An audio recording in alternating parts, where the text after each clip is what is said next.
On this week's show, we'll be discussing Red Dead Redemption 2, is it coming to Switch? Is a PlayStation Studio ready to collapse? And are subscription services getting better or worse? All that and much, much more on this week's GamerGuild Podcast.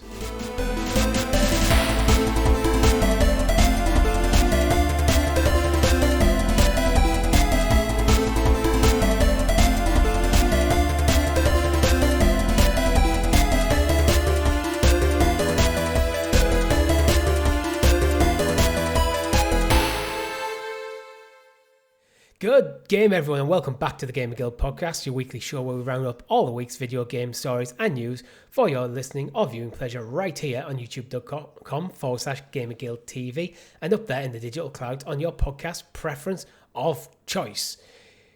Your podcast players for this week are myself, Mr. Richie, and my co-host, Mr. Chris. How are you? Hello, gamers. I'm good, thank you very much. It's been a busy week. And I'm looking forward to sitting down and recapping all the gaming news with our wonderful audience. Oh, tell me about it. We've actually just been talking about how busy we both are, like outside of video games.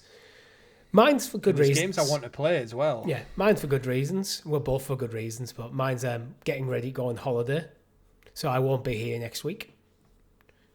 Oh, actually, by the time you're listening to this, I might already be in Paris, depending if you're listening in early. 8 o'clock in the morning, so you could be listening to this on your way into work on Monday while I'm getting ready to fly out. Bon voyage. Yeah, bon voyage indeed. Have you learned any French before No. heading over there? Have you been dabbling at all? No, I'd not even attempted. Can you order 2 beers? No. Yes, you can. Everyone can do that. I can't. I don't know French. I haven't been. Deux bières, s'il vous plaît. Okay, I might have. I might repeat it back to me now. Go on.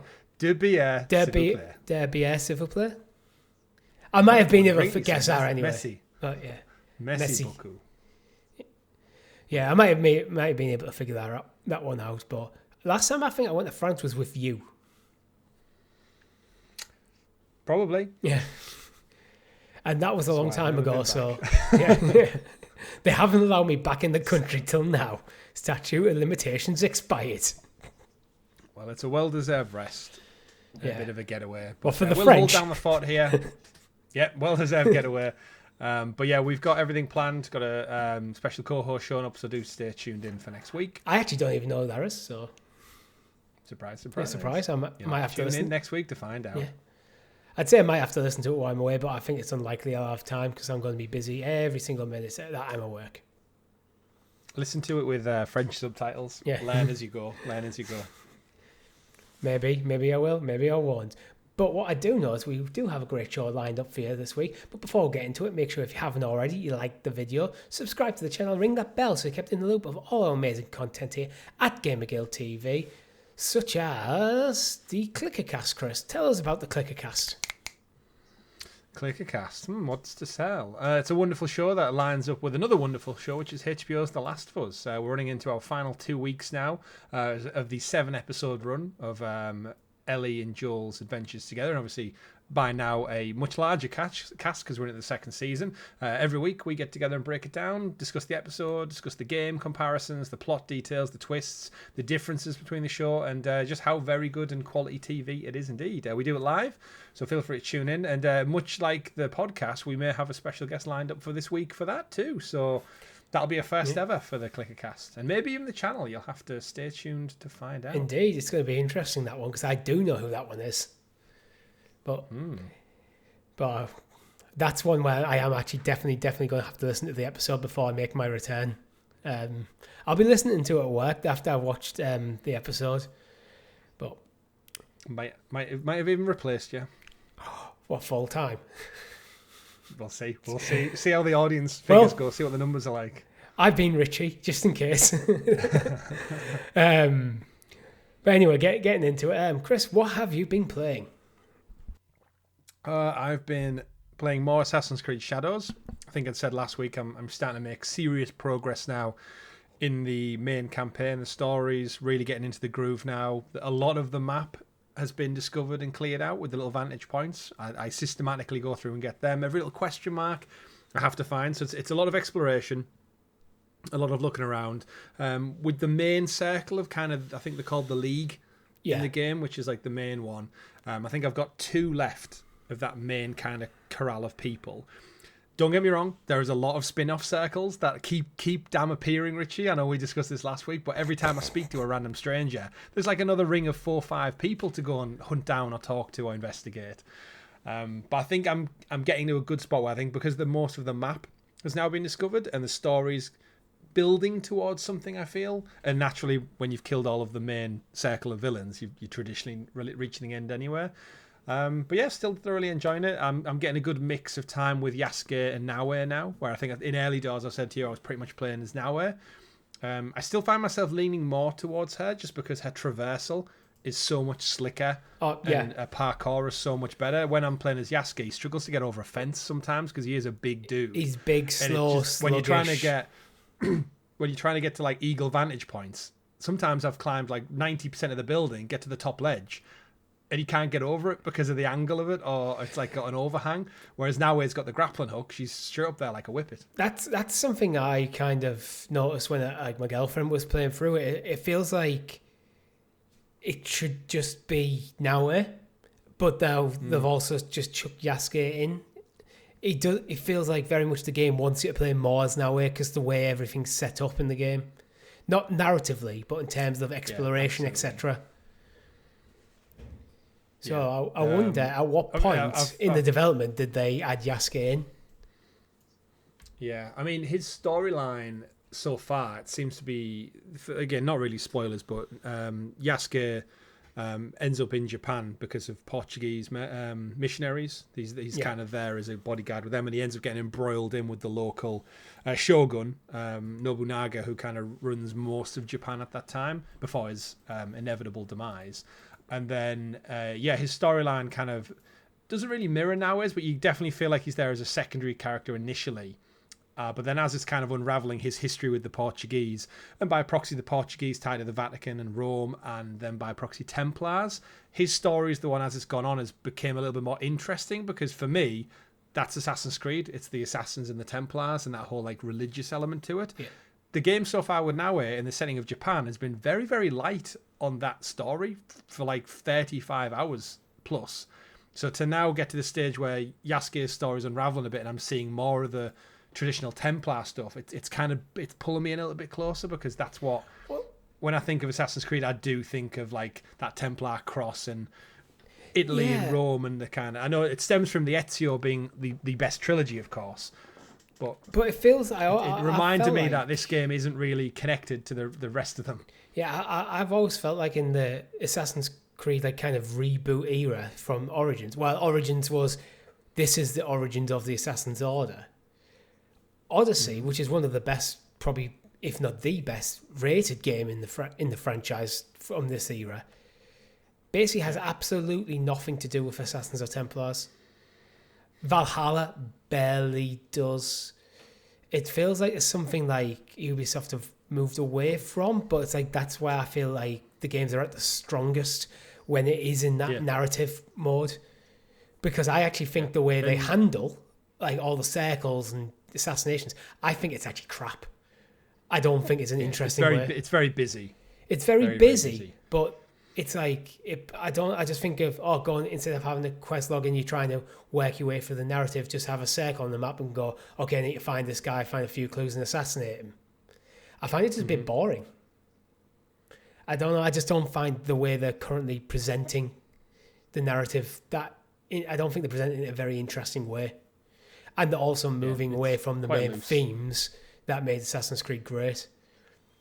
Yeah. It does beg the question, after all of this, do we see a return to Italy and Rome? Because that definitely feels like the break glass for emergency. Like, could you imagine a modern, like the scale of what Valhalla, Origins and Odyssey and now Shadows have done, but apply it to not even Ezio, but in that era, like back to the roots, where even just playing it is like, the weather dynamics, the setting, that I feel like the nostalgia alone for being back in Italy would just drive numbers for the franchise. We should point out, incredibly successful game, Shadows.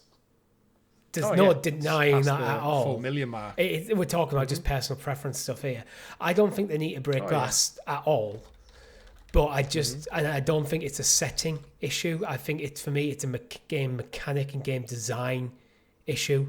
I think they should go stronger into telling a narrative and move away from having this just very free open world exploration kind of thing that they've been doing. Well, we've got Hex next, which is going to be the horror baked one, which I'm looking forward to. I think Mirage was quite weak, from my opinion. That's what I've heard. I am enjoying Shadows. 2 days ago, there was an article that was published by Games Radar that did say Assassin's Creed Shadows has clearly outperformed Assassin's Creed Odyssey in sales and player count, according to Ubisoft. So the numbers are strong for Shadows. Yeah. So it's probably going to wait a good couple of years to see the next big entry. But I guess I can't really think where I'd like them to go next. I do think we're in line for the original being remade. It's been far too long, and it's the only one they've not touched. I don't want them to remake it in this current engine, though, in this current gameplay design. That's my issue. Where I see I've seen a lot of Shadows played, and it looks beautiful. It looks fun. Really, first when the narrative is like doing the heavy lifting, it seems interesting. But then you've got about 30, like maybe 20, 30 hours between these moments. And I have it. I have access to it. I could start playing now, and I'm just not really interested. It should be a game that is like gnawing at me, like, Richie, you need to play this game, but it just isn't. I don't know. I think a remake of the first one would be a lot more in line with Mirage, where if it keeps everything the first one did so well, but just expands like the part that was quite linear from, like, if you remember the main kind of castle cathedral that you start in, and like the little pathway that you used to go down to get to some of the points in the village. I think that could be expanded out and make it feel more lived in with more characters around and stuff to explore. But I feel like at its core, it could very much be the same. But again, we'll see. I'm sure Ubisoft will commit to this now. They've spun the franchise out into a different subsidiary, and it's doing well. But yeah, we'll see what the future of that looks like. But I'm guessing probably another 20 hours to get the platinum. So see how long that takes. And there's just plenty of other stuff that I've wanted to play, and just being busy with personal things and about preparing to move house. Wanted to play Doom this week. Like, traditionally, we probably would have had a first look up on the channel of quite a few games. Expedition 33 was another one that came out. We've got Atomfall was one that I wanted to check out, and they've just came at us at such a clip. Because we've been doing and obviously we've also been doing the Clickercast for a couple of weeks as well, which takes another night out of our weekly schedules. It's it's crazy. Just there's so much stacked ready to go. I'm currently, because I've got an ongoing series with Pokemon Blue, episodes available for members that aren't already available for everyone. And now, because it's coming out weekly, I do need to get on with recording that so that I could sit down, right, I've got a couple of hours in an evening myself to sit down and record something. Do I go play something like Doom Eternal, or do I use that time to crack on with Pokemon Blue? And I feel like Pokemon Blue is where I need to put the time, because I want to keep that going to completion. How long have you got left in it, do you think? It's hard to say. I have 5 badges. So I've got 3 more badges in Elite 4. You can do that in a day. It's a very slow pace. On the plane. It's a very slow paced game. Yeah, it's playing the France. It's an hour. Like, I'm not taking anything to play with me. That's true. Yeah. And then in terms of just like what's coming up as well, it dawned on me the other day that it's less than a month until the Switch 2 arrives for me as well. So it's like that's a whole probably list of games that are going to rock up as well on my doorstep. So we shall see.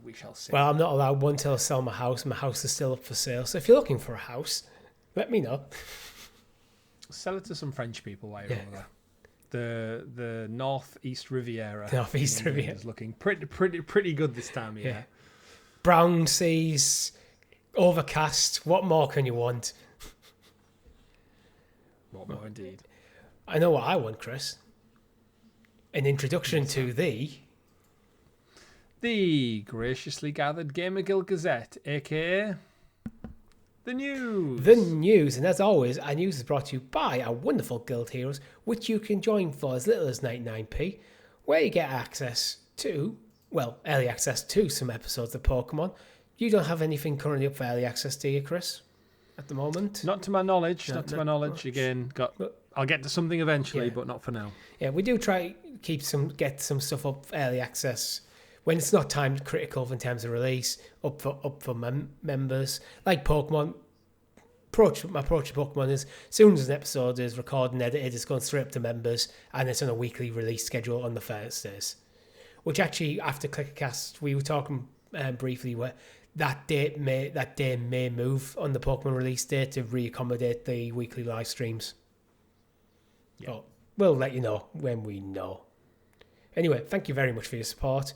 First topic of the week: Helldivers Studio Arrowheads next game may not be with PlayStation. Dun dun dun dun dun dun. So what's going on over at Arrowhead, Chris? Well, according to Forbes magazine, even though it's now a website, in an era of struggling PlayStation Live service offerings, some of which will never see the light of day, Helldivers, of course, has been probably the most successful that they've ever had. It's their ongoing co-op PvE game where you band together with a bunch of fellow Helldivers, similar to Starship Troopers, and fight bugs, robots, and some rather smart aliens in the latest major update they did just before Christmas. And I absolutely love Helldivers. Rob absolutely adores it as well. I've had some of the best gaming moments in the last kind of couple of years playing that game. And I think for me, it's such a surprise that Sony hasn't kind of put a ring on this development studio. But then it's that thing of they never knew how successful it was going to be. I enjoyed the first Helldivers game. I knew it was fun. I was always going to play the second one. But I don't think anyone within Arrowhead, within Sony, within the gaming world expected to take off the way it did. It's huge. It's almost cemented itself as one of those constant games now, like Apex Legends and such, that it's just always going to have seemingly that audience. And as long as they keep expanding on it, it'll be fine. The reason it's in the news this week, though, is the developers Arrowhead, they've stated that their next game is going to be all theirs. It's not going to be in a partnership with PlayStation, so potentially no more one console exclusivity, and that's via their Discord channel. Yeah. So, and I'll quote. Yeah, go for it. Quote. So Shams Georgiani, the CEO of Arrowhead, wrote on the Discord, "Wonderful thing is that thanks to amazing support of you fine people, fine in all caps, Arrowhead's future is quite bright and we have the freedom to explore some really cool concepts that we couldn't have otherwise. Game 6, our next project, will happen the way it will happen thanks to you, Love Heart. The next game is 100% funded by ourselves, so we'll call 100% the shots." Reading between the lines in that quote, Chris, it feels like if they went to a third-party publisher to fund it, they sometimes might have to bend to the will of that publisher to some ideas, which makes sense because if Sony put up the money, Sony would probably want to have certain things in place. Where with this, we have enough money to fully fund our next game, so why do we need someone else? Yeah, this is where for me it's a missed opportunity for Sony in particular, just to keep Helldivers ticking away, specifically like a Helldivers 3 in the future, or just to keep this as a games as a service. The kind of reading between the lines for me here is them having 100% of the calling the shots. Yeah. And I think that comes down to there's a few decisions, if you recall, in the early weeks of Helldivers where decisions made by Sony scuppered the game to a degree. I remember when they enforced the Sony account login after the game had already been on the market for several weeks, months even, I can't recall. And they had problematic in certain regions. Yeah, and regions that don't have PSN. Yeah, couldn't just have access to the game at all when it was installed. So they pissed off a lot of people, and traditionally the Steam audience, the PC gamers and stuff, banded behind it, and negative reviews started pouring in, which if you're a developer, something that's out of your control is now having a negative effect on how your game's being reviewed publicly. I can kind of see where the frustration will be. We also don't know what Sony was like behind the scenes in terms of this game. Well, I have a quote. They didn't really market it, if you remember, as well. I have another quote because they were asked if there was what Sony were like behind the scenes, as if there was maybe potentially something negative about the Sony partnership on the back of them saying they want 100% fund it themselves. And the response saying, no way, PlayStation are great. There would be no Helldivers if it wasn't for them. We're open to working with them again in the future. They're incredibly dev orientated, solid partners. And this is me just saying it like it is, not blowing smoke up their asses. So it seems like they've had a good relationship with Sony. But it might just be a case of we have a concept for a game that may be a bit out there. Almost like, I'm thinking like a Kojima-esque game where Death Stranding would have happened under Konami. Would Konami went, no, you need to have more, you need more weapons in there, more action or something in there.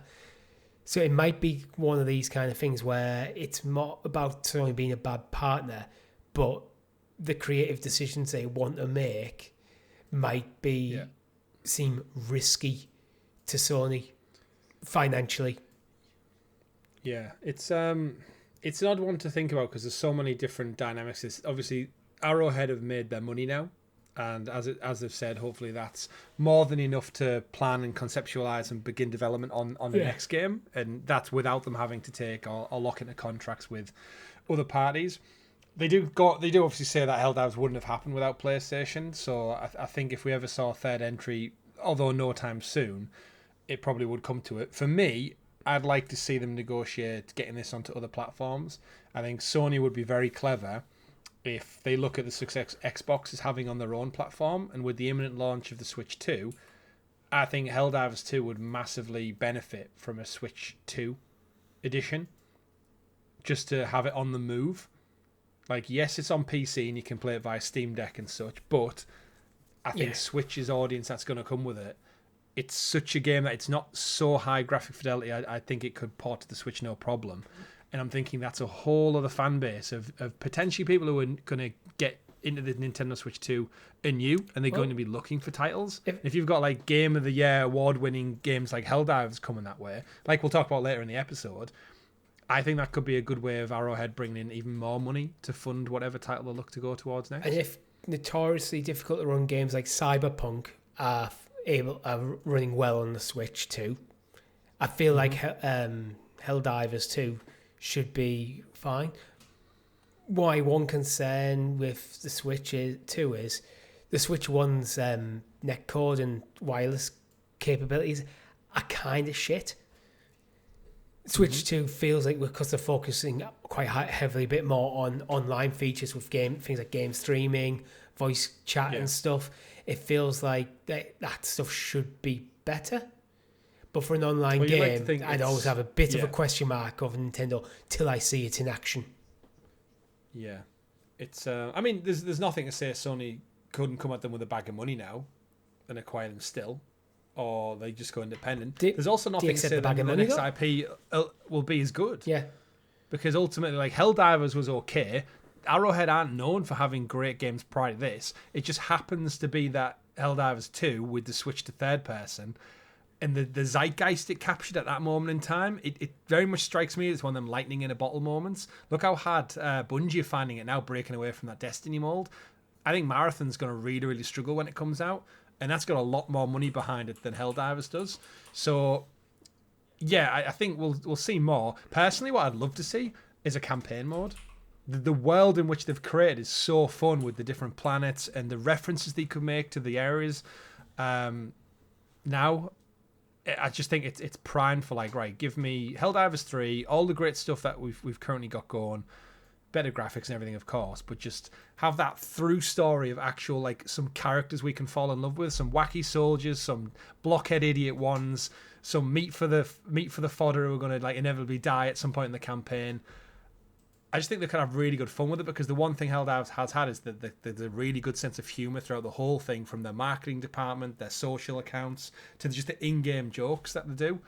Do you want a cup of Liberty? Yeah. It's like all little things like that. It's like they were a thing. So I think them pulling away from Helldivers, it's risky. I think I totally back them being independent, and I can't wait to see what they make next. But yeah, I feel like opportunity missed for PlayStation, considering this is their only real live service game that's done any well, and we'll talk about that more in the next story. But yeah, and I still can't wait for you to play it with Richie when it inevitably goes on PlayStation Plus soonish, hopefully. I think by the end of the summer, Yeah, it could go it free to feels play. like it's went a bit quieter. And I think if they're going, if they're going to do another DLC or something, maybe it's time to get it on PlayStation Plus to just juice them numbers a little bit. Yeah, and again, it's that thing where if we look at the history of games like this, they always end up free to play at some point, right? Yeah. It's just a matter of like when the numbers become so diminished that it's like, right, it makes sense for us to now get that boom in numbers. Even if it's benefiting PlayStation Plus subscriptions, like it's a win-win for Sony there. But like I said, if it's potentially lined up for the Switch too, but I think Sony, for all of the great stuff that they do, they don't make as many business proactive decisions, it seems, in the last couple of years. And I think if you were Team Xbox and Helldivers belonged to Xbox, we'd see this on everything by now. I was reading. But it doesn't work the other way. I was reading an article earlier, actually. I think about isn't push square. I think about roughly 30% of PlayStation's revenue comes from microtransactions, and that was the biggest chunk from their recent sales call. Yeah. So this is clearly why they're pushing games as a service, because single player experiences do have microtransactions in them nowadays, nowhere near as much as games as a service. So you're not, and some games like Helldivers absolutely is perfect for that. But crucially, Helldivers 2 doesn't feel like a platform designed to sell you promote microtransactions. It feels like an incredible experience. It's an online cooperative experience rather than a platform to sell you a new shiny gun skin. That's why I feel like Marathon goes down, because it feels like the current buzzwords in like get the games as a service thing. It's an extraction shooter. It's first person. It's with a focus on player versus player. PvP. And you just like go, if you're not into that stuff, you just go, ugh. Like. Oh, but Richie, it's got loads of neon colours. Like, think of the pinks and the yellows and the greens. Yeah. And the inevitable cat ears that are going to come with it. It feels like, I don't know, it just feels 10 years too late. Like, I feel like that. Saturated. Yeah, the market's already saturated. It's like, it's similar to what happened with Concord. And to be honest, I thought Concord had more personality than Marathon. I mean, we don't really know yet because we haven't had a chance to play it, but that's again, it's not going to be a free-to-play game. And I think it's just it's the race to the bottom happened 10 years ago with the likes of Fortnite and stuff, and Apex and PUBG. The fact that we saw it with the App Store when Apple launched with iOS, the race to 99p apps, and then it was free. And then microtransactions replace paid apps. So they'll give you everything for free, but everything's behind a paywall. Or if you want the premium edition or the plus edition or the booster edition or the annual pass, it's all about that. And unfortunately, when you race to the bottom, you can't go any further than bottom.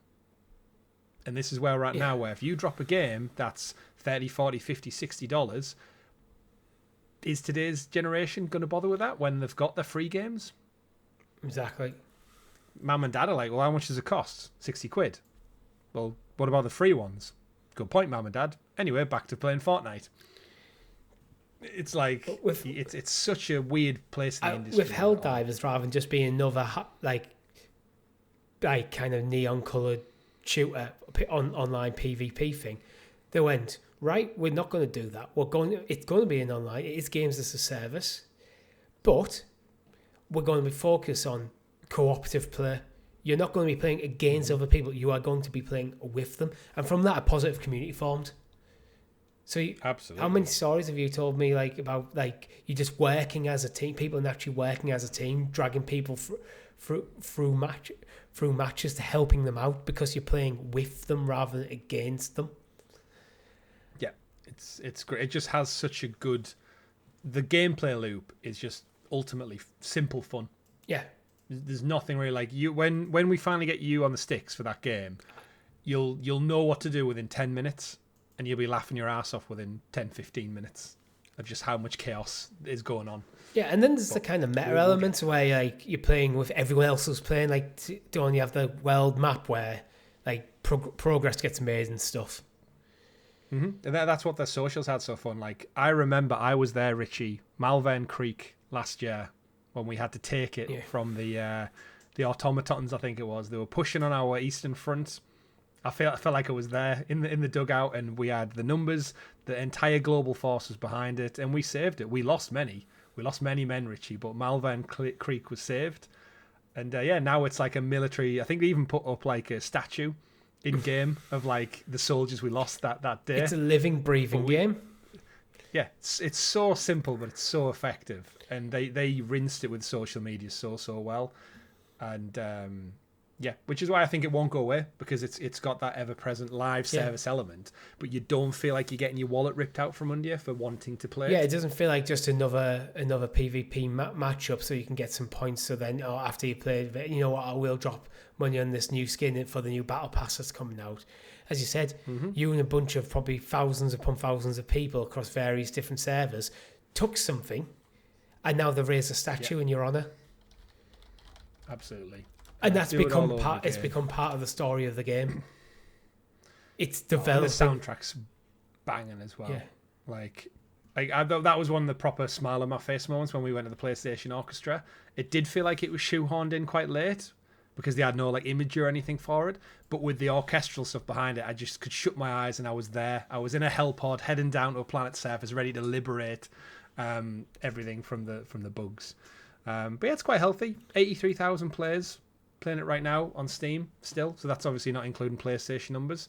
It gets around 100,000 on like a 24-hour peak. If we look at Apex Legends, I'd say. If a 24-hour peak's around 100,000 people playing, that's very, very solid, to be honest. Yeah, and remember the game's like, what, 2-year-old now? Yeah, and it's not currently at its peak. There's no like immediate new content about to drop that we're aware of.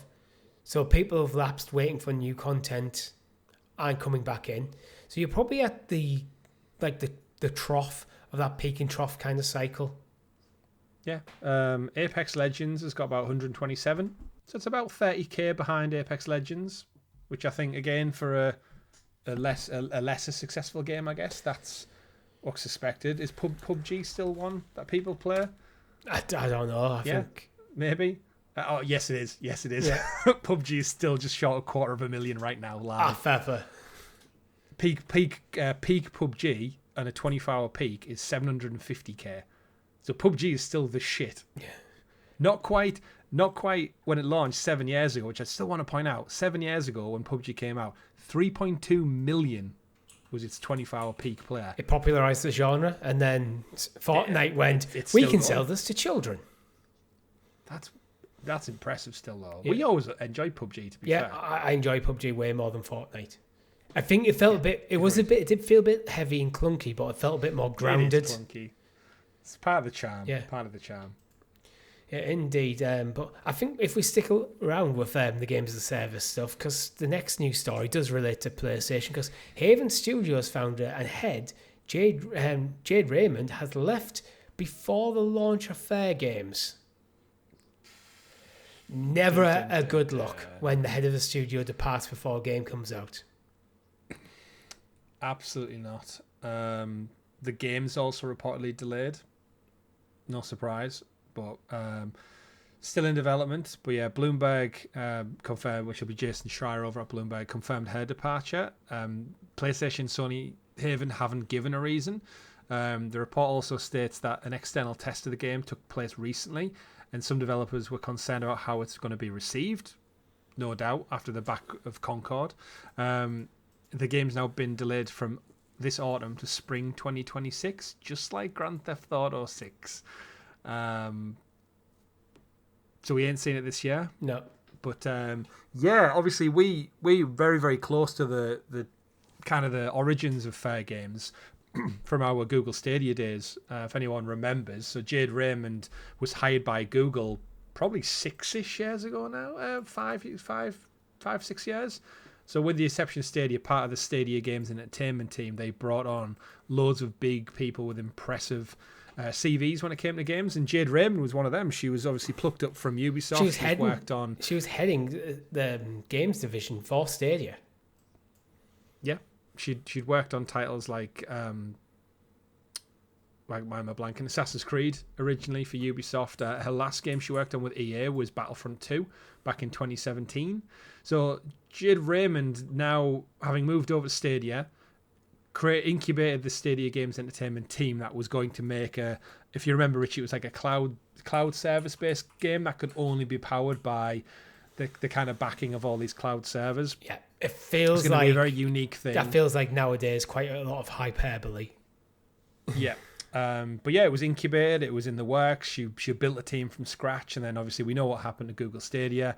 However, when that did fold, she was quickly snapped up by PlayStation, formed Haven Studios.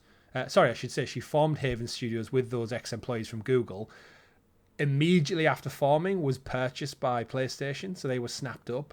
And again, they showcased at the PlayStation Summer Showcase probably 2 years ago now. We saw Fairgames revealed in a trailer, which was I'm going to say it, Richie, an extraction shooter where you steal from the rich and give to the poor, Robin Hood style. And yeah, she's now left, having not put out a game since the mid-2000 teens. And I feel like Jade Raymond's just stuck in this loop like Amy Hennig, who hasn't had anything since Uncharted 3. Oh, that's a long run. And we're now on a decade-long run, and they've jumped around, they've moved to studios. And yeah, now she's departed Haven, which means it's the third game in a row, technically, she's been working on, but yet to ship. So she's had an incredible career so far, but it's seemingly stuck in limbo thanks to either bad decisions on her part or the people who've hired them, and obviously the collapse of certain things. But as you said, it's not a good look when your game is yet to launch yet, and especially if you're the co-founder as well. Like, you got to imagine that leadership over there right now must be in turmoil, only emphasized by Concord's epic failure. Like, how many times do we compare Concord to Fairgames? And that was one of our criticisms, is they looked virtually the same in terms of the gameplay and the stylization. And is this just, again, is this going to be another Sony live service game that they just pull the plug on? Yeah, I mean, and go, you know what, it's not worth the effort. I always feel with these sort of games where they're very much not our cup of tea, we can only speak honestly about what we see. Yeah. But I find them very non-memorable. Like, I just look at them and go, okay, that looks like a game. It's probably fun. But they are the sort of game for me where we've had fun on the stream and then I would never think about it again. And I never think about in between news stories about them. And to be perfectly honest, rarely are the news stories good. You very rarely do you hear like a game like Fairgames behind things look amazing behind the scenes. People can't wait. The developers can't wait to get gamers' hands on this. The press are buzzing over it. You're just hearing silence, then the head of the studio's left. So, to boil it down then, do you think this game's coming out? Whether it's this year or next year? I think it is. Sony have put a lot of money already into this game, in the development and the purchasing of the studio. Do you think they've paid that much, though? Because it was only probably a really small team and they hadn't produced anything, so I think they probably got them for quite a cheap deal. Maybe. Like, how much power do you have to negotiate with PlayStation when they're like, right, you've put nothing out yet? You've got, I think at the time when they bought Haven, they were only like 20 to 30 people strong. They obviously saw what they had in development in Fairgames, and Sony were like, yep, this fits with our live service approach we're currently in the middle of. Let's buy them, incubate them from within. And then another couple of years to take. Remember, it's been a while. Yeah, it feels like... I don't know. I just think this is going to be Concord 2.0. Yeah, it almost feels like these kind of live service games are a little too long in incubation. From concept to execution, they feel a bit too long in the tooth. Because by the time... They missed the boat. Yeah, they missed the boat very quickly. Or the boat's there, but the boat's full. So you're clinging on the sides, and hopefully you get the odd hell divers where they found a little spot in the boat that no one had noticed. Yeah. But I don't see that with Fairgame. I didn't see that with Concord. I don't see it with Marathon. And we are assuming there's bad stuff going on with Jade Raymond leaving. She could have just got another opportunity somewhere else. That was too good to turn down. It could have been personal reasons.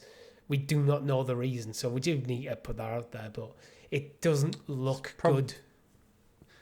Well, it's the fact that they haven't said Like if she was leaving for personal reasons, other reasons, you just say personal reasons. Probably say, just put a statement, or a tweet or whatever on your socials. Say we wish her the best, all this. But it's one of them. Is it a case of when they bought the studio as a co-founder? Is this one of them contracts that you sign where Sony take over the studio? You have to see out a certain period of time contractually before you can jump ship with a big bag of money. You know what I mean? Like they couldn't buy Haven and then she leaves the next day taking, I don't know, 200k or whatever it might be. It might be one of them where she's just served the legal time she has to before going, I'm out. Thanks for the buyout. Thanks for acquiring my founded studio. I'm not liking the way this is going. This is not the vision I had for the studio. The vision's changed. That kind of thing. We assume that Fair Games is what she was working on for Stadia. It might be completely different. It might have been repurposed multiple times before we first saw eyes on this. You have no idea. We have literally no idea. It doesn't seem terrible though, because Sony did respond to Bloomberg saying, Jade Raymond has been an incredible partner and visionary force in founding Haven. We're deeply grateful for her leadership and contributions, and we wish her all the best in the next chapter. PlayStation added it's committed to supporting Haven Studios and excited to continue the journey. Again, I'm pretty sure they said all the same stuff about Concord and Fire Sprite. But what would you do if she popped up back at Ubisoft? Because that's where she kind of made a name. I mean, by the sounds of it, Ubisoft could do with some visionary leadership right now. Well, yeah, so I had credits for Ubisoft. Assassin's Creed 2, speculation Assassin's Creed 1 remake. She was a producer on that game. Assassin's Creed Bloodlines, Tom Clancy's Splinter Cell Blacklist, so she's got a history with Splinter Cell, a dormant game. Watch Dogs, again, that was an IP that just seemed to Ubisoft have no idea what they were doing with. Assassin's Creed Unity, that was a bit of a mess when it came out, but I think it is a lot better remembered nowadays. It's a good game, yeah. Far Cry. So basically, all of Ubisoft's major hitters that they are still working on as their kind of principal games outside of things like the sports and racing kind of stuff are Jade Raymond's had been involved with. Still interesting. But we are talking mid 2000s to mid 2010s here, though. So it's been a while. Yeah, but I think the whole mantra, it's one of them awkward things now where because the zeitgeist and the conversation around it is so tainted, I feel like it's one of them where it's better to just cut the cord because it's just, you know what I mean? It's kind of like I feel like Marathon's getting at the moment where it's like, oh shit, should have just done a Destiny 3. You know what I mean? I think just between the audiences, like our generation don't feel like they really want it. When you're talking our Discord, there's a couple of people, but I don't think anyone's like massively hyped up for Bungie's Marathon or Fair Games. But then again, back to the Fortnite generation, don't think they're that interested in a Fair Games spin-off. Might play it for a weekend, and if Sony follow the trend and charge 30-40 quid for it, you pot out of luck. That's it. So I could see us by Christmas covering a story saying Sony's decided to can it. I think if that happens, Haven goes down with it. But at the moment, the head of the studio isn't there. So that would probably be fairly easy for them to do. So that's interesting how that might play out. But you know what else is interesting, Chris? Our PlayStation Plus catalogue for May. What is it interesting though?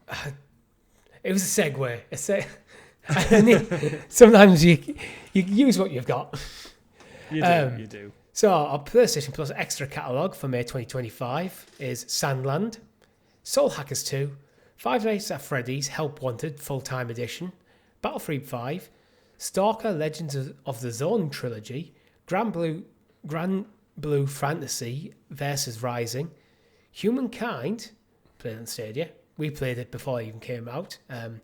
Story Seasons, A Wonderful Life, Gloomhaven Mercenaries Editions. I don't think, and your PS Plus Premium gets Battle Engine Aquila, which is a PS2 game. I don't think it's utterly trash, this, to be honest. Soul Hackers 2 they're not the claimable games. Yeah. Soul Hackers 2 and Sandland are games that I've kept an eye on. a bit. Soul Hackers is Atlas, so from the guys who make Persona. So I am interested in exploring more of their catalogue that I've never played before. Yeah. So there's and Sandland, I think, might have been written by Akira Toriyama of Dragon Ball fame. Yeah. And as a Dragon Ball fan, that also then that's where my interest comes in. But there again, not enough to actually buy either game. No, there's nothing really for me. I think Humankind's obviously great in its own field. Battlefield 5 is decent. It's not the best. I'd prefer Battlefield 1. Like you said, Sandland. The Stalker trilogy is a good get because it only came out last year, and that's again the core initial 3 Stalker games as everyone waits on the next big release. But yeah, I think it's extra titles. It's added to the library. Play them if you see fit. I think the biggest one for me to take away from this month is that there's 22 games expiring tomorrow when the show goes live, so Tuesday, which is one of the worst service updates I think we've had. I think there's a lot of outlets covering this, mostly because there's some big titles leaving. Oh, yeah, there is. But for me, there's titles leaving that are now no longer playable. So for anyone who's fancying playing these, today is your chance. GTA 5 is leaving, but it probably will be back in the future in the build-up. You can buy it for about £3 probably nowadays anyway. Oh yeah, Resistance Fall of Man on PS3, Resistance 2, couple of other ones: Walking Dead, Saints and Sinners, Lego Marvel, Ghost Runner, probably another big one, Bloodstained Ritual of the Night, Jenny the Savage Planet, End the Gungeon, Batman Arkham Knight, and Infamous Second Son is leaving. That is a weird one. There's a couple of weird ones. Infamous Second Son leaving again. Trying to read between the lines. Maybe there's like an anniversary coming up. Maybe there's a remaster coming up, and they're trying to take them out before there's a big announcement. This is all first party, so why would you take Infamous out when it's Sucker Punch? Isn't an anniversary coming up? The anniversary was last year. The 10 years anniversary was last year. A remaster could be a thing, but that doesn't. I don't think that absolves them. I think that actually just because I'm very much pro remake, pro remaster, but leave the originals intact. So this is then making the one of the originals less accessible. And if the reason they're pulling it is to launch a remaster, it's like, come on, guys. Yeah, there's no one out there going to go buy Infamous Second Son like on a whim 10 years after the fact. So your saturation point for people buying that's so gone. And it still looks great on PS5. It looked great on PS4 back in the day. Awesome game. But as your first party studio, this is with Xbox, like you wouldn't take anything out of Game Pass because why would you? They're your games, you license them, you own the studio still. Just why? Just keep it there is a really great pillar to have in your catalogue. The only thing I could think of is there like a licensing agreement for some assets of some music or something in there that needs to be reviewed? Or again, as I said, if you go on the very negative view, they're removing this so they can bring out a remaster. Because Sony maybe struggling a bit to get the volume of content first party, because you're looking at what Xbox are doing at the moment first party. They're getting quite a bit out there. But with the problems of Sony going heavy into games as a service and seemingly backtracking, they've got a bit of a gap in the library where remasters could fill the void a bit. Yeah, they've struggled a little bit. They seemingly are in the rate that Xbox are putting out titles. The biggest one for me, though, which really is the kicker, is Resistance Fall of Man. I don't know why I thought you were about to say Enter the Gungeon then. There's actually a first look on the channel of Enter the Gungeon. There is. The Resistance ones in particular, because these are the two PS3 games, which means, once again, first party. So they're owned by PlayStation. It's Insomniac this time. So they ain't messing with Resistance. We know that because we've seen the entire slate through Wolverine to Spider-Man to Venom to X-Men. Yet now, once again, these games are now unplayable for another generation. You need a PlayStation 3 to now play Resistance 1 and 2. Sony need to do a few things for me. First of all, get some form of PlayStation emulation for these games working natively on PS5. So you can play these games on your PS5 via maybe. So you load up Resistance Fall of Man. You think like you're playing on PS5. You actually emulate using a PS3 emulator layer to do it. I don't see why the PS5 shouldn't be able to handle something like that. Let me know in the comments if I'm completely wrong and the PS5 is nowhere near spec to do it, because emulation is surprisingly intensive. 2, for the streamed version, give full access to the PSN features like screenshots. You can't stream a game on PSN and take a screenshot or take a video. And I've literally watched my girlfriend playing Ratchet and Clank 2, I think she was playing. When they take a screenshot, can't. Yeah. Why? It's the way it works. It shouldn't be. It feels like that's shoddy, to be honest. It feels like... It's the way they mess with the controls, isn't it? For when you're in streaming mode. I get... The controller's trying to replicate a PlayStation 2/3 controller. Yeah, but it comes up saying like the touchpad does the start and select. So your capture button's still live. Yeah. I mean, you should just be able to capture what's on the screen. Yeah, that's what I mean. Like, simplest things you can capture this stuff on the PS3, you can capture it on the PS5, but when you stream a PS3 game on PS5, you can't. It's a missing feature, guys. Like, it's the same as me giving Xbox shit for not having Game Pass now in the main Xbox app. It should be there when they brought this out. But anyway, but we are missing the point though. That's 2 fantastic games from a franchise unplayable after the 20th of May. So there you go. There's again another classic PlayStation franchise, unaccessible to anyone who has a PS5 or a PS4 right now. I should have bought that PS3, shouldn't I? When the game, that conference thing. Yeah. You'd like Resistance as well. Yeah. One day. The problem is, we'll play it as a retro. I think what saw me in not buying it is, 1, the conversation with my girlfriend not wanting to go halves and I had no money, and 2, I think it just end up on a shelf. I wouldn't actually use it that much. The novelty of having it would be great, but then when would I actually play it? Time. When you're tired. Exactly. So one day I will get it. One day. And one day PlayStation will continue to increase the price of the PS5 as a result of Trump's tariffs. And that is it this day? No. Do you read these articles before we... Sometimes I do, sometimes I don't. It depends how much time I have. It's like, are they doing it now? Are they doing it now? No, they've confirmed that they're considering increases in relation to Trump's tariff implementation, which we've seen Nintendo talk about it roughly.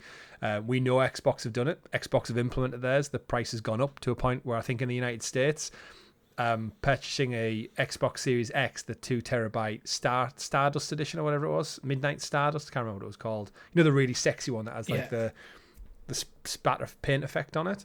That went up, which means that you can get the PS5 Pro, I think, for cheaper than you can an Xbox Series X 2 terabyte, which is baffling.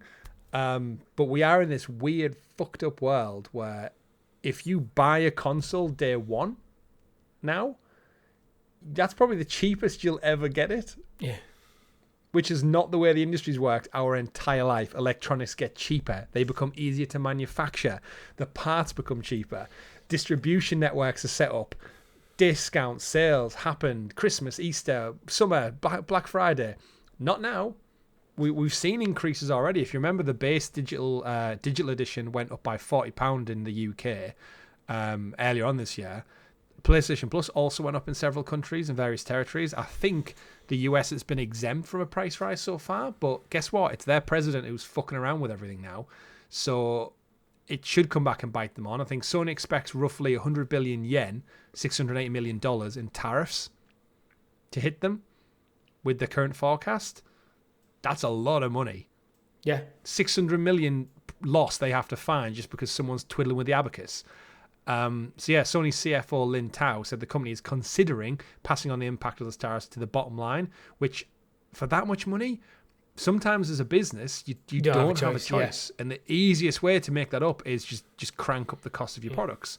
You might take losses on people buying them, but ultimately, if your tech's in demand, which it is, because they confirmed earlier this week that it's sold 77.7 million PS5s since launch, it's very much the front runner. It's beating Xbox 3-1.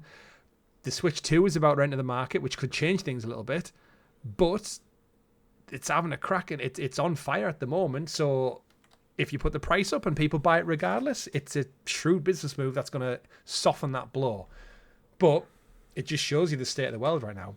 It costs too much to make games, it costs too much to buy games, it costs too much to buy consoles. And when you start slapping tariffs and stuff, things that are already insanely expensive and working actually quite precarious financial situation, business models, you really harm them. I just don't see the benefit. I don't see the benefit of what's going on. Like, who benefits from this? Like, because rich people. Yeah, true. But the rich people who invest in Sony, well, they're probably not benefiting. To be fair, I am very much cynical and think that I feel like they could the wealthiest people in the business can take a hit. They could actually accept a profit reduction or profit freeze. Yeah. But they don't. They protect continuing growth over all else, which means that sometimes the price of the product goes up quicker than it needs to. So people like the consumers get hit the hardest to protect the people who've got the investments. Yeah. I am very cynical with this stuff because it happens all the time. It's just mad to think we're in a world now where me buying the Switch 2 for $429, I think I got it for with Mario Kart included. $429 could be a bargain come Christmas. I mean, we know how much Mario Kart on its own is. Yeah. So it's actually you save money by getting the bundle. Come Christmas, I think the Switch could be $450, if not $499. Yeah, the interesting one actually, I think with the Switch, the difference between the Switch and the PlayStation is PlayStation is centered. While we see it as a Japanese company, it's actually set up in America and run from America. Yeah. Nintendo is run from Japan. So Japan shipping to the UK isn't impacted by these tariffs. Sony shipping a PlayStation to the UK is, even if it's not built in America, because that's where the business is located. So you have that kind of Nintendo. Well, that's why I think didn't the Switch pre-orders get pulled in America for a little while because they got delayed. Yeah, there's been a lot of rumors of the components and parts being massively shifted in bulk to kind of prepare for this thing. So if you've already got them on site, you've already got them through customs. Yeah.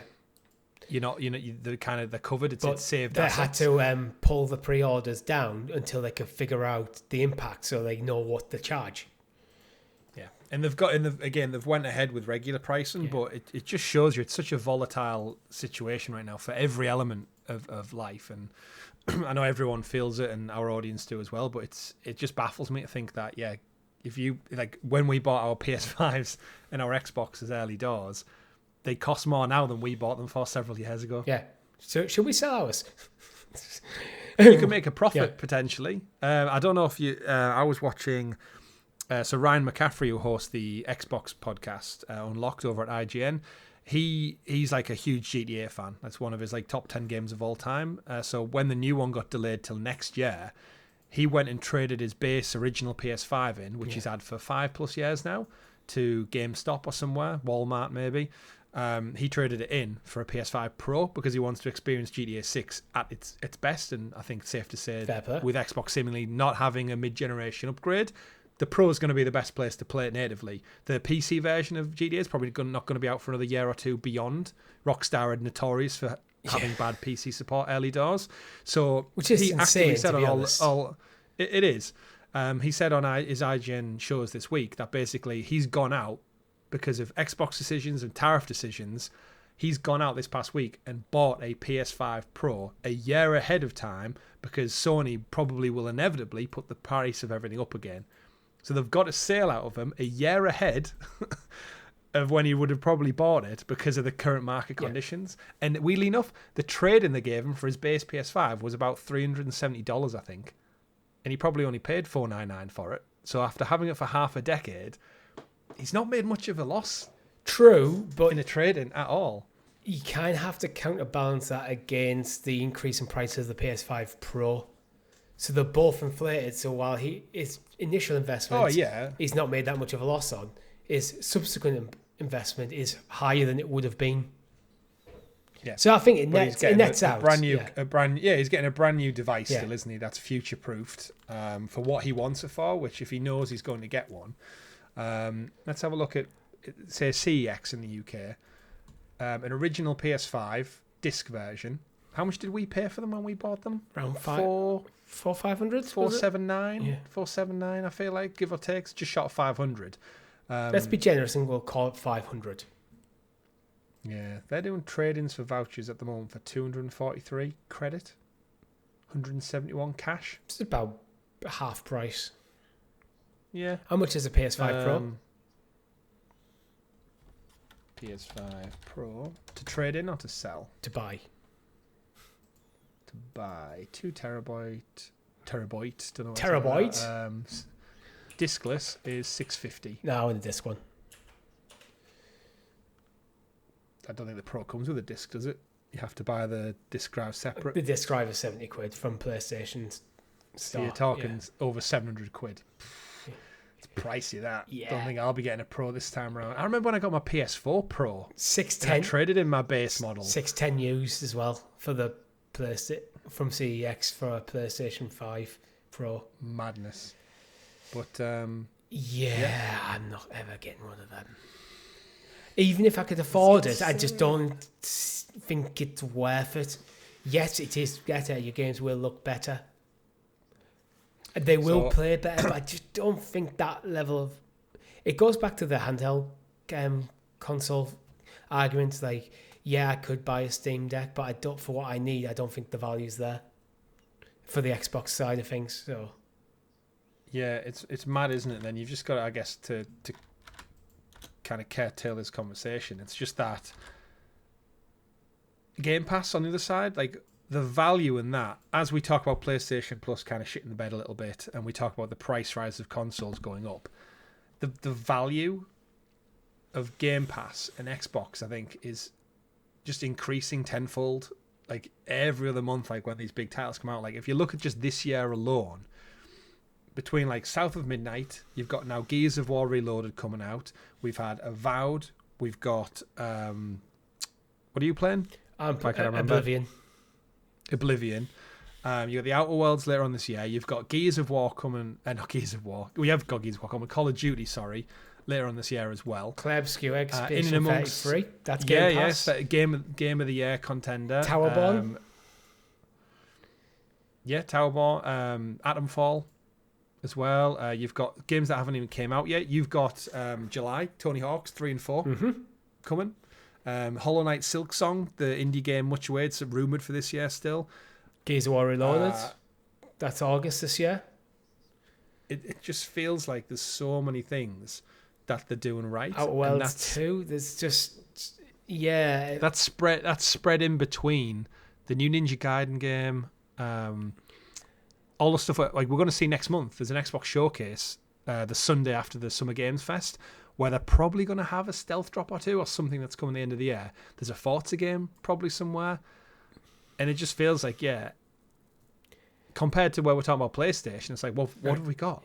Is it Indiana Jones? Oh wait, that was Xbox. Forza? Oh wait, that was Xbox. Big question. It just feels like everything that's coming out. Important question we need to answer: is it finally time that they remaster Skyrim again?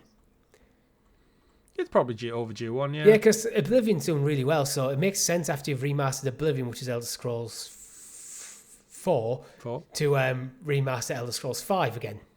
Again. Makes sense. Again. Why not? Do I need another again? I think I might. I'll throw another one in there.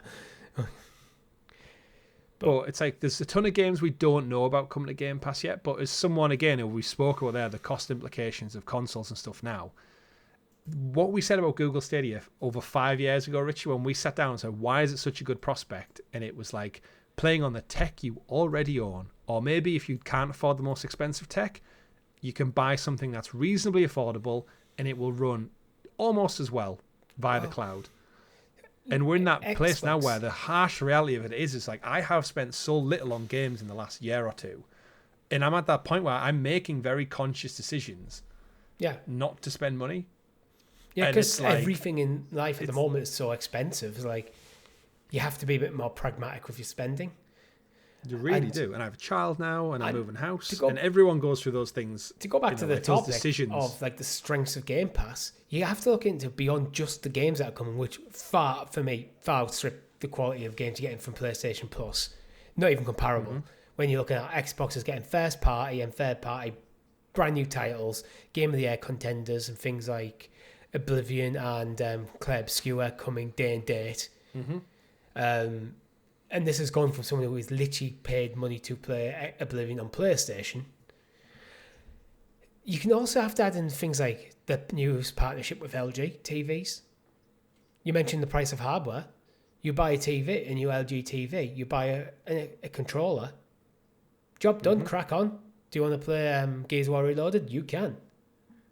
Guess what? It's in the subscription that you probably got a month off when you bought the TV. It's... And again, it's coming from a place where we've lived and breathed this kind of industry and this conversation, and we're at that apex point ourselves where we're not the next generation coming through, but for all Xbox and Microsoft are in third place from hardware sales, looking at the software sales, and ultimately for long-term survival as consoles get more expensive and kind of maybe price out the average person, PCs aren't getting any cheaper again. They are... Seemingly, we've been saying it for some time, I think, they are set up arguably better for the future than the other ones are, and we just can't see it yet because no one can predict the future. It's bizarre, I think, at the moment, the landscape, because Nintendo are doing the Switch 2, and it's pretty much every checkbox of what I wanted from the Switch 2. Mm-hmm. Give me the Switch, just better in every single way. Job done. Yeah. And they're kind of operating their own niche. PC gaming is always going to be doing its own thing. Very strong. Best place to play games if you have the money to spend on the level of hardware. Yes, if you want to be a pro at Minesweeper, you can do that. If you want to play God knows what with ridiculous mods, you can do that. PC gaming has that for you. It comes with its own drawbacks, but I think PlayStation is oddly in the most precarious position at the time of recording, because they're still so dependent on their own hardware, which Xbox are very much not as much anymore. Mm-hmm. Their hardware is getting hammered at the moment in terms of tariffs that they're potentially having to put up the price again this year for the second time. Yeah. And I think first-party offerings have been relatively weak this generation, or at least they've been sparse and not as beloved as I feel the PS4 era ones were. It feels like that way, isn't it? And I think we know ourselves. And we're probably past the halfway mark of the generation now. Yeah, 2019 it came out. We're 6 years in, or we're in year 6. Yeah. Baffling. So it's an interesting situation where coming into this generation, Xbox seem way behind.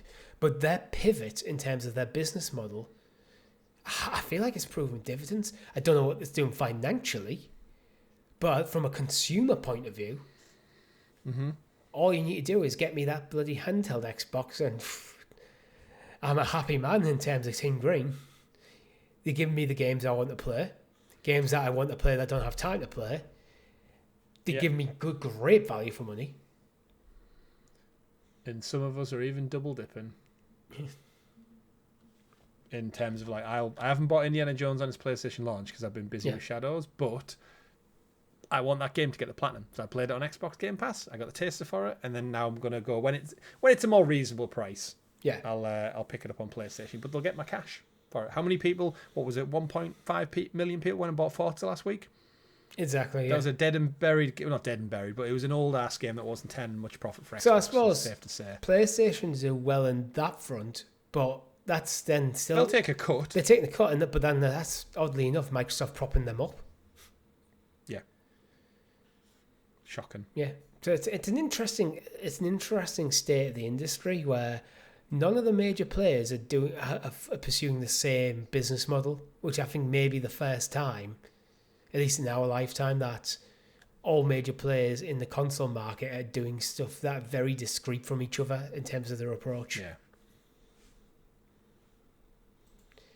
Anyway, we've mentioned Red Dead 2, Chris. It's set to launch on the Switch 2 and next generation.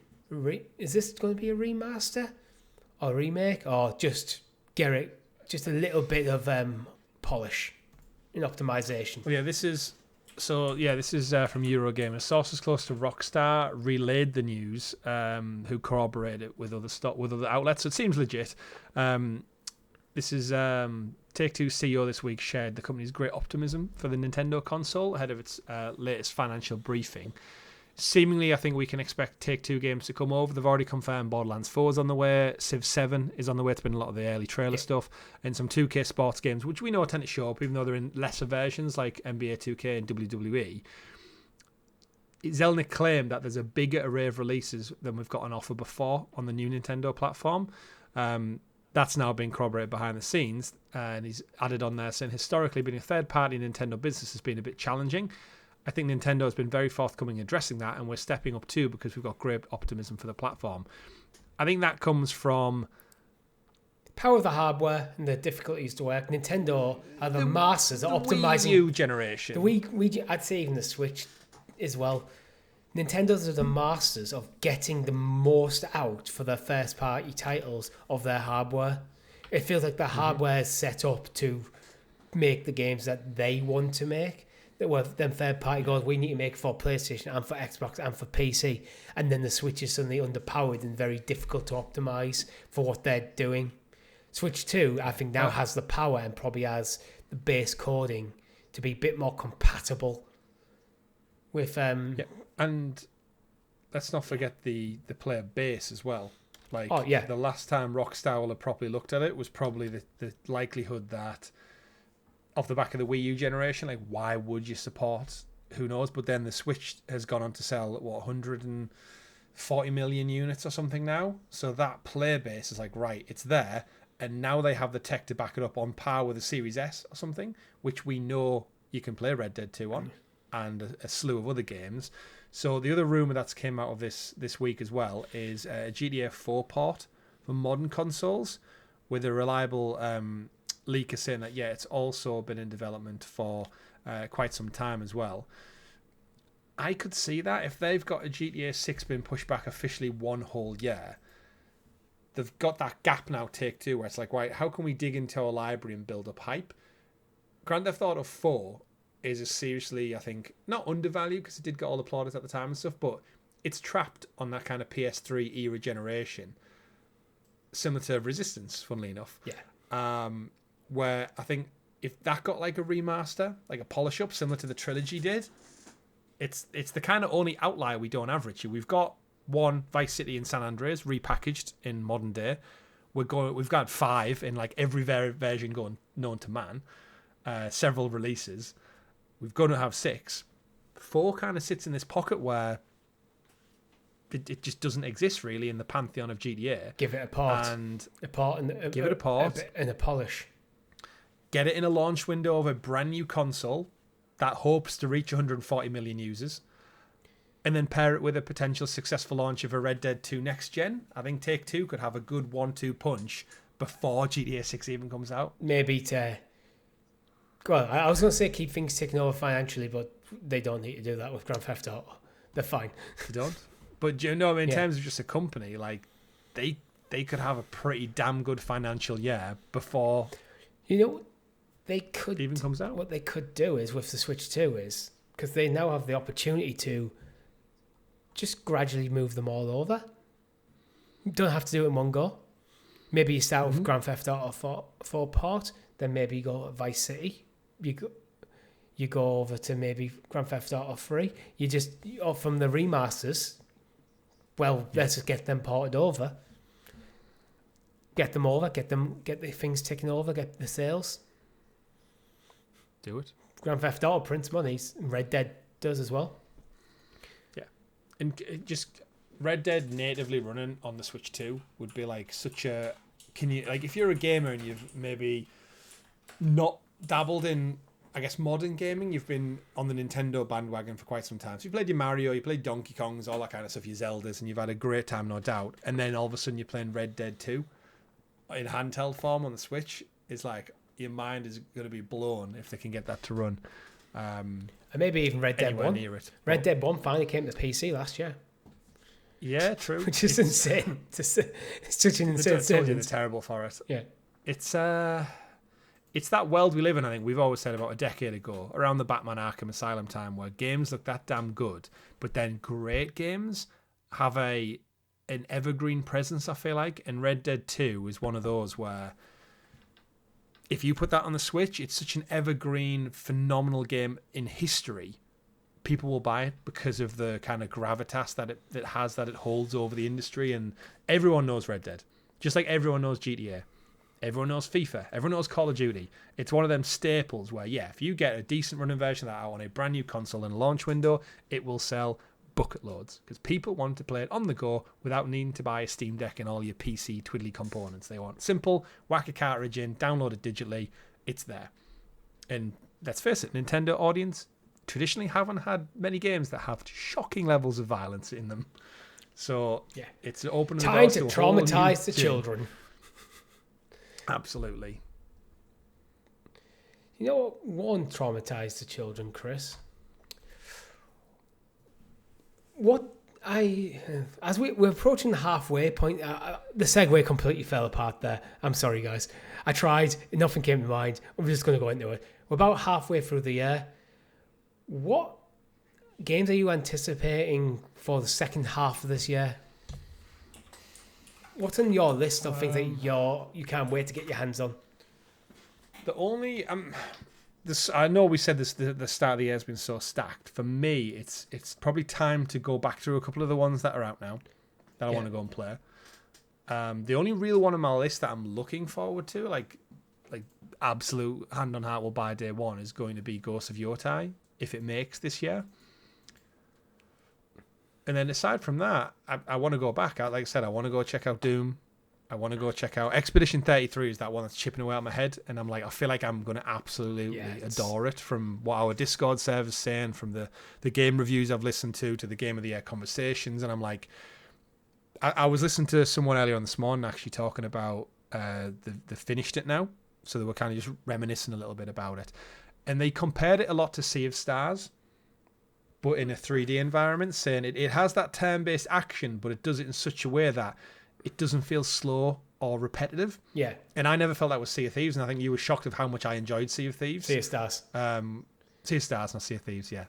Very different game. Right. A very different game, yeah. Sea of Stars, and I powered through and I got the platinum for that game, and it was like a game that I've never really, like a genre I've never really spent that much time in outside of Pokemon, really, which they're not really the same thing, but they fit into that genre. And yeah, the things I'm hearing from this, I'm taking everything I loved about Final Fantasy 16, Richie, which again was a first for me, everything I loved about Sea of Stars, which was a first for me, and it sounds like Expedition 33 is a blend of that. And then knowing it's got, did you even know it had Charlie Cox of Daredevil fame as one of the main characters? I did not. To be honest, he's one of the men. He gets so much credit for this, by the way. Apparently he's phenomenal in it. It's his first ever mocap job. After the reviews were so insanely high, I'm looking into it and going, apart from maybe my reservations around about it looks a bit soulsy at times. Yeah. This game should be right up my alley. I've kind of went, I don't want to know more. This is so almost certainly the next game I'm playing. Yeah. Not only Charlie Cox in it, it's got Andy Serkis. I think I knew that. Of Gollum fame. I think I knew that one as well. It's also got Ben Starr of Final Fantasy fame. So your three main hitters there, not only they're all English, I just want to point that out. Isn't it set in France? Potentially French accents, I'm not too sure. We're evading, guys. It's happening. Starts next week. I mean, you're going over. They obviously, I'm sure, have it in the native language as well. This is just the English version. But just the put, like, I think all those three actors are phenomenal. Like, Andy Serkis revolutionized mocap. Ben Starr's doing wonderful things as like an up-and-coming voice actor. But then to have that all kind of like held down by someone who's never done it before in Charlie Cox, I think it's terrific. I'd love to see them all on the stage at the end of the year for some kind of award ceremony. Yeah. This is an indie game. This is their first title. This could be what Fairgames wants to be. How on earth? Narrative-driven, linear. How on earth did they get the budget for this? They spent wisely. They did. I mean, it's from the same publisher who published things like Sifu as well, which did really well. Cat Quest 3. Good shit. It's there. Tchaya. They're the main things I recognise, but Kepler Interactive, worth keeping an eye on. It's doing everything right.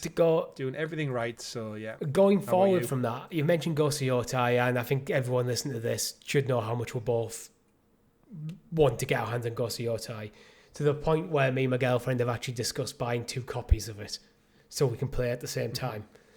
The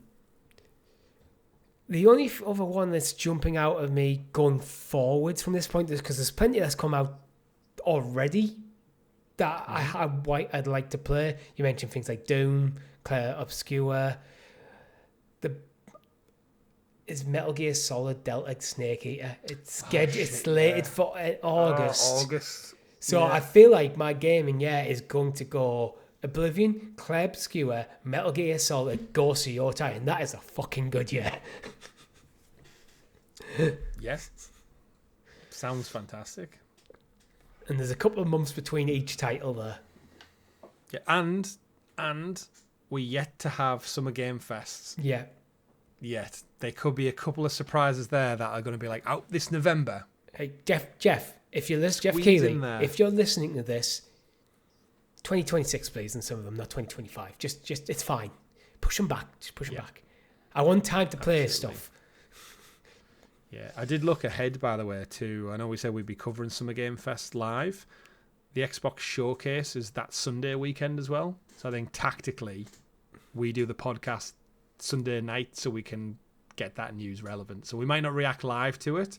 Yeah, we might have to. But we'll have the news ready because it seems like prevalent to do it. So Monday morning, all the Xbox news is current, rather than wait 7 whole days to get it out. But we'll get into that.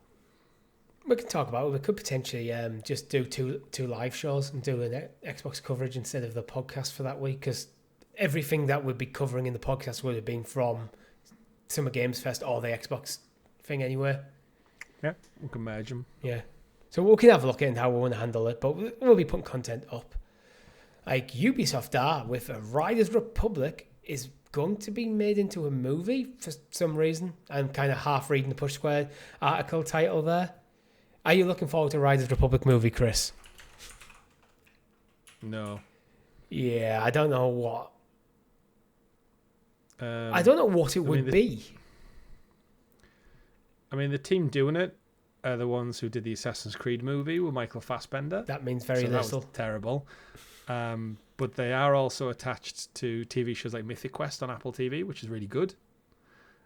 No surprise there, because they use Ubisoft Studios to shoot Mythic Quest. So they kind of clearly have like a broadcasting deal with Ubisoft. So that's probably where this came from. It does have a focus on sport, obviously. So they might be leaning more into maybe like the Gran Turismo movie we saw from PlayStation, where it's like it's maybe focused on one up-and-coming character, does really well within the Riders Republic and seeks fame and glory through sport. You know, I don't know. This strikes me as one of those games where actually this could be just a fun kind of action thing. Where it's like I think you've hit on it. It's going to be an up and comer thing. The Riders Republic is going to be like an annual meeting of like extreme sports where they have to compete using all different disciplines. Yeah, and it's his journey through. Yeah. Hey, you going to this year's Rider Republic? Nah, I didn't get tickets, man. I've got one through. Like, it's going to be like that. If you're thinking just like that very basic plot structure, and now how do we tie in all the set pieces? Well, you've got every single basic extreme sport you could ever imagine that you could play with in terms of your set pieces. Yeah. And mix and match them. So there could be. I'm not expecting this. I wouldn't expect it to be a great movie, but it could be a fun one. But yeah. I think if you're doing that kind of thing, you need to keep it grounded, keep your CGI to the minimum, get some decent stunt actors in to do the stunts so they look believable. Get Tom Cruise. Get Tom Cruise. Just get some pro people in, like pro BMXers, pro snowboarders, and just let them just be in it as not as actors. Yeah, don't rely going on CGI, because I think that's where it'll just things like your set pieces will fall a bit flat. Yeah, it's directed by the Bad Boys. People, the two blokes, Adil Arabi and Bilal Fallah, who did that. So I'm expecting, like, again, good bits of action.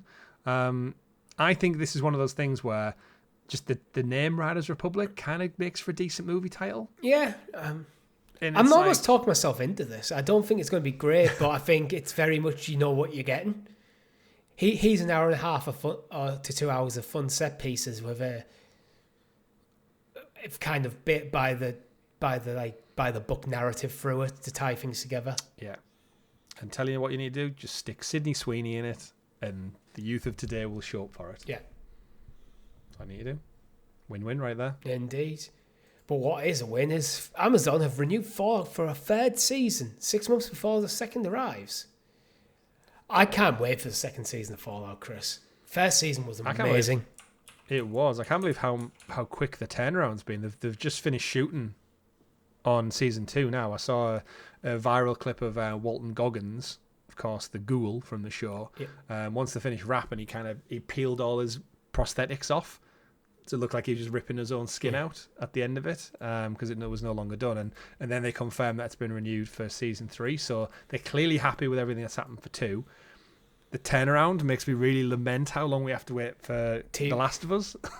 Because that's like, you got like a 2-year wait almost. Well, whereas this is like, I feel like I've just finished Fallout and there's more on the way. It was last year, wasn't it? Fallout. The TV show was last year. They just wrapped on the filming for season 2. So it's going to be next year. It comes out probably. Yeah, December 2025. December, yeah, of course. But you're looking a year and a half, probably. It was April, 2024, the first season. It's about a year and a half. That's mad, that. That is actually... It doesn't feel like yesterday since I watched it. I think it is kind of slightly unfortunate. I understand why. Especially now we're doing the Clickercast, you understand, you see, and you're peeing behind the curtain a bit.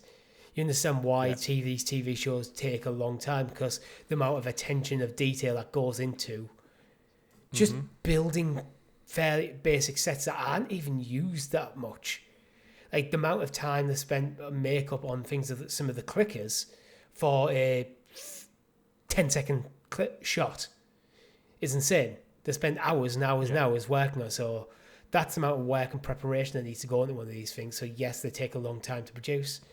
It's just a shame that they're no longer able to hit that annual cadence anymore for seasons. It's just the scope, everything getting bigger and more expensive, isn't it?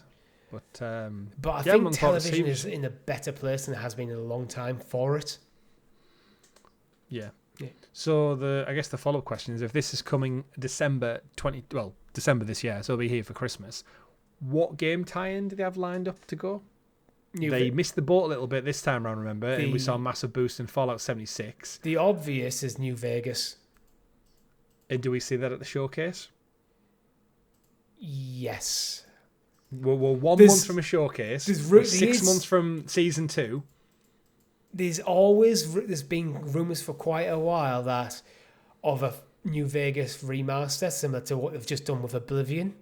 And after Oblivion came out, Phil Spencer was teasing that they had more things like that in the works. The obvious ones for Fallout would either be Fallout 3 or New Vegas. Fallout 4 it's PS4, it's fine. It doesn't really need... You might get a remaster, no one I think would say no to it, but it's less necessary than the 3 or New Vegas. New Vegas, I feel, is the one that's slightly more beloved of the two.